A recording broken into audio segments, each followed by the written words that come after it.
आकाशवाणी गोरखपुर से प्रादेशिक समाचार।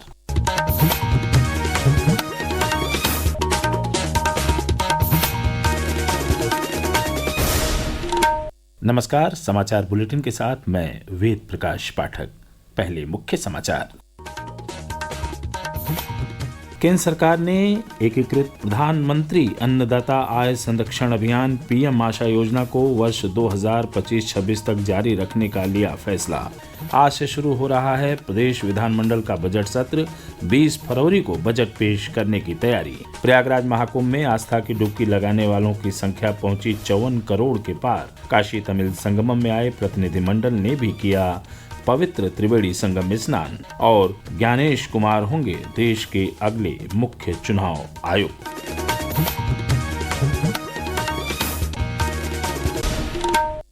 अब समाचार विस्तार से। केंद्र सरकार ने एकीकृत प्रधानमंत्री अन्नदाता आय संरक्षण अभियान पीएम आशा योजना को वर्ष 2025-26 तक जारी रखने को स्वीकृति दे दी है। इसके साथ ही सरकार ने खरीद वर्ष 2024-25 के लिए न्यूनतम मूल्य समर्थन योजना के तहत राज्यों की तुअर, उड़द और मसूर दालों की समस्त पैदावार को भी खरीदने की अनुमति दी है। सरकार के इस फैसले से दालों के घरेलू उत्पादन को बढ़ाने और आयात पर निर्भरता कम करने में सहायता मिलेगी। प्रदेश विधानमंडल का बजट सत्र आज से शुरू हो रहा है। 5 मार्च तक चलने वाले इस सत्र में 20 फरवरी को बजट पेश किया जाएगा। इसी क्रम में विधानसभा अध्यक्ष सतीश महाना की अध्यक्षता में कल सर्वदलीय बैठक हुई। बैठक में मुख्यमंत्री योगी आदित्यनाथ भी मौजूद रहे। नेता सदन ने विपक्षी दलों से सदन की कार्यवाही को सुचारू रूप से चलाने का अनुरोध किया। मुख्यमंत्री ने विपक्षी दलों के नेताओं से जनहित के मुद्दों को सदन में रखने और स्वस्थ चर्चा के जरिए प्रदेश में विकास को और गति प्रदान करने का अनुरोध किया। उप मुख्यमंत्री केशव मौर्य ने बताया है कि प्रदेश सरकार सभी वर्गों के हितों को ध्यान में रखकर बजट पेश करेगी।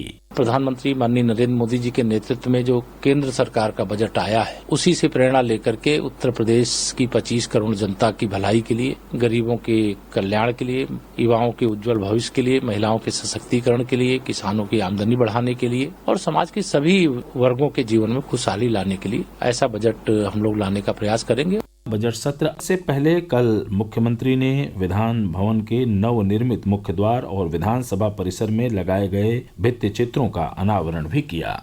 उन्होंने भारतीय जनता पार्टी विधायक दल के साथ बैठक की और प्रदेश की राज्यपाल आनंदीबेन पटेल से शिष्टाचार मुलाकात भी की। मुख्यमंत्री योगी आदित्यनाथ ने कहा है कि दुनिया के सबसे बड़े आध्यात्मिक और सांस्कृतिक आयोजन प्रयागराज महाकुंभ से लाखों लोगों को रोजगार भी मिला है। मुख्यमंत्री कल लखनऊ में युवा उद्यमियों के साथ संवाद कर रहे थे। इस अवसर पर मुख्यमंत्री ने उत्तर प्रदेश को निवेश का हब बनाने के लिए उठाए गए कदमों की जानकारी दी। प्रदेश इन्वेस्टमेंट का एक बेहतरीन डेस्टिनेशन के रूप में उभरे, इसके लिए हम लोगों ने सिंगल विंडो प्लेटफॉर्म तो दिया ही, लैंड बैंक भी दिया, सुरक्षा का एक बेहतरीन माहौल भी दिया और एक एक स्तर पर मॉनिटरिंग के मैकेनिज्म को इतना मजबूत किया कि आज जब कोई एक बार आता है तो उसको लगता है कि हाँ, मुझे अपना निवेश यूपी में करना चाहिए। प्रादेशिक समाचार आप आकाशवाणी गोरखपुर से सुन रहे हैं। यह समाचार बुलेटिन हमारे YouTube channel AIR news Gorakhpur और X हैंडल AIR News_GKP पर भी उपलब्ध है। महाकुंभ 2025 से जुड़ा हर अपडेट अब आपको मिलेगा कुंभवाणी पर। कुंभवाणी, जी हाँ, महाकुंभ को समर्पित आकाशवाणी का विशेष चैनल। सुनिए हर दिन 3 कुंभ बुलेटिन, सुबह 8:40, दोपहर 2:30 और शाम 8:30 पर प्रयागराज में FM 103.5 मेगाहर्ट्ज पर। इसके अलावा कुंभवाणी उपलब्ध है हमारे न्यूज ऑन AIR ऐप पर और OTT प्लेटफॉर्म वेव्स पर।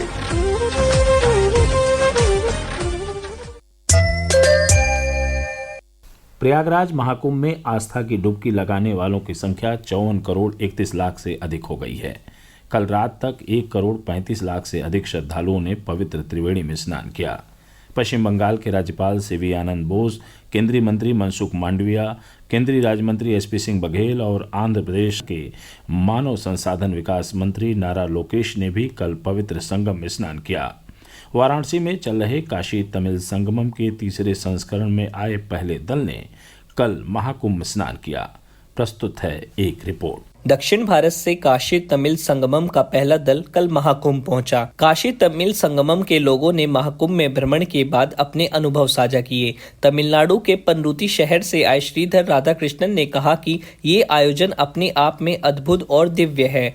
तमिलनाडु के तिरुवन्नमलाई से आए छात्र नारायण मूर्ति ने कहा कि महाकुंभ न केवल उत्तर और दक्षिण के बीच सांस्कृतिक संगम है, बल्कि वैश्विक संस्कृति और भाईचारे का मिलन स्थल भी है। डिजिटल कुंभ प्रदर्शनी का अवलोकन करने के बाद उद्घाटन दल अयोध्या के लिए रवाना हो गया। आदर्श के साथ अभिषेक कपिल, आकाशवाणी समाचार, प्रयागराज। श्री पंच दशनाम जूना अखाड़े के आचार्य पीठाधीश्वर स्वामी अवधेशानंद गिरी ने महाकुंभ के सफल आयोजन के लिए प्रधानमंत्री नरेंद्र मोदी और मुख्यमंत्री योगी आदित्यनाथ को बधाई दी है। उन्होंने कहा है कि प्रयागराज के महाकुंभ ने सफलता के नए कीर्तिमान बनाए हैं। महाकुंभ में श्रद्धालुओं की सुरक्षा को देखते हुए प्रयागराज के दारागंज स्थित संगम रेलवे स्टेशन से ट्रेनों का संचालन 28 फरवरी तक बंद रहेगा। रेलवे ने मेला स्पेशल ट्रेनों की अधिक संख्या के कारण लखनऊ मंडल से जाने वाली कुछ ट्रेनों को निरस्त भी किया है। महाकुंभ जाने वाले यात्रियों की भारी भीड़ के मद्देनजर प्रदेश भर में रेलवे स्टेशनों पर सुरक्षा व्यवस्था को और मजबूत किया जा रहा है। इस बीच रेलवे ने देश भर के 60 रेलवे स्टेशनों पर यात्रियों की सुविधा के लिए अस्थायी होल्डिंग एरिया बनाने की योजना बनाई है। इसके अंतर्गत रेलवे अत्याधुनिक प्रौद्योगिकी का उपयोग करते हुए विशेष मौकों पर भीड़ नियंत्रण के लिए कार्य करेगा। काशी तमिल संगमम के तीसरे संस्करण के तीसरे दिन तमिलनाडु से आए किसानों के समूह ने कल वाराणसी के हनुमान घाट पर गंगा स्नान कर सुख समृद्धि की कामना की।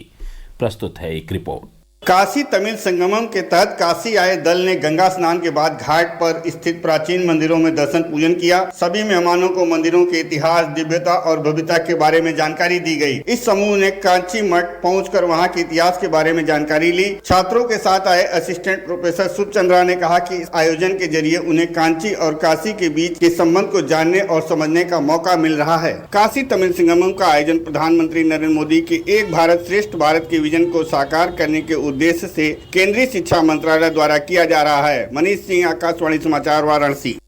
संगमम के तहत काशी हिंदू विश्वविद्यालय में कल आयोजित बौद्धिक सत्र में कृषि और पारंपरिक हस्तकला में ज्ञान साझा कर ग्रामीण अर्थव्यवस्था को और मजबूत बनाने पर मंथन हुआ। केंद्रीय संस्कृति और पर्यटन मंत्री गजेंद्र सिंह शेखावत ने कल संगमम के तहत आयोजित सांस्कृतिक कार्यक्रम में हिस्सा लिया। उन्होंने तमिलनाडु से आए छात्र समूहों के साथ बातचीत भी की। केंद्रीय पर्यटन और संस्कृति मंत्री गजेंद्र सिंह शेखावत ने कल वाराणसी में केंद्रीय उच्च तिब्बती शिक्षा संस्थान सारनाथ के 16वें दीक्षांत समारोह में हिस्सा लिया। इस अवसर पर श्री शेखावत ने कहा कि भारत तिब्बत की ज्ञान परंपरा और भगवान बुद्ध के शांति के संदेश को यह संस्थान दुनिया भर में पहुंचा रहा है। ज्ञानेश कुमार देश के अगले मुख्य चुनाव आयुक्त होंगे। कानून मंत्रालय ने कल देर रात उनके चयन की अधिसूचना जारी कर दी। वह कल से वर्तमान मुख्य चुनाव आयुक्त राजीव कुमार का स्थान लेंगे। 1988 बैच के केरल कैडर के आईएएस अधिकारी रहे ज्ञानेश कुमार का चयन प्रधानमंत्री नरेंद्र मोदी, गृह मंत्री अमित शाह और लोकसभा में नेता प्रतिपक्ष राहुल गांधी की चयन समिति ने किया है। इसी क्रम में 1989 बैच के आईएएस अधिकारी डॉक्टर विवेक जोशी को चुनाव आयुक्त नियुक्त किया गया है। और अंत में इस बुलेटिन के मुख्य समाचार एक बार फिर।